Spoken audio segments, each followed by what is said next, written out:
there's a tablet, there's an iPad, just different strategies on how you get that information out. At Mortenson, it's called the last 100 feet, and that's been not uncommon to a lot of other firms also. We got folks with expertise in the office, the planning that go into it, even if you get trade worker involvement in validating what your plan is to place the work, regardless of trade. You got to get it to the person that's framing a wall or hanging the duct, and you've seen a couple of ways that that's done, whether it's the actual point data, or visual communication, or sometimes visually electronic in this way, or visually drawings that come out.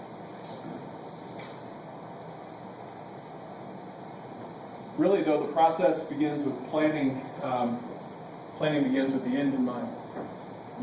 If you just set out, like we were talking about earlier in the discussion here, if you just set out to go create a model and want to feel good about creating a model, you can do that. But the more integrated it is with your workers and design team, and ultimately serving the client's needs, where you can kind of frame that reference point, the more it's attainable really the value is from utilizing BIMs as a part of the VDC process.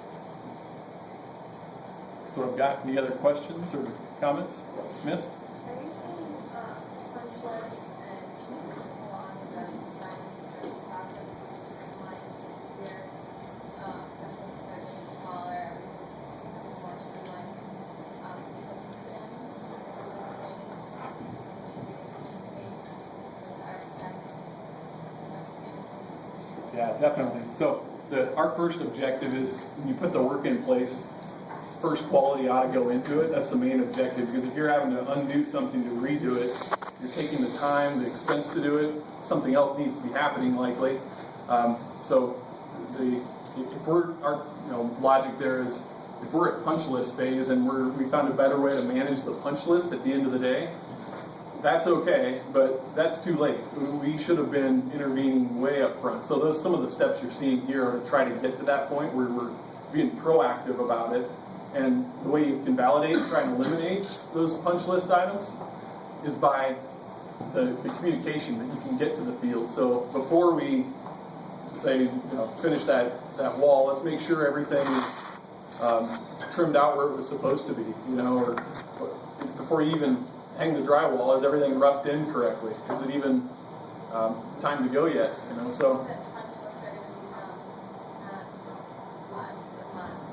it should.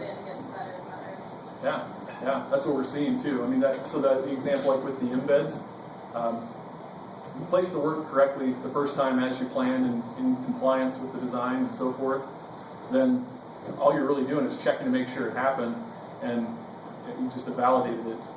It looks a little different than a punch list item, but you can usually go back and see the steps where we checked it here. It's okay to proceed with the next step. Great question.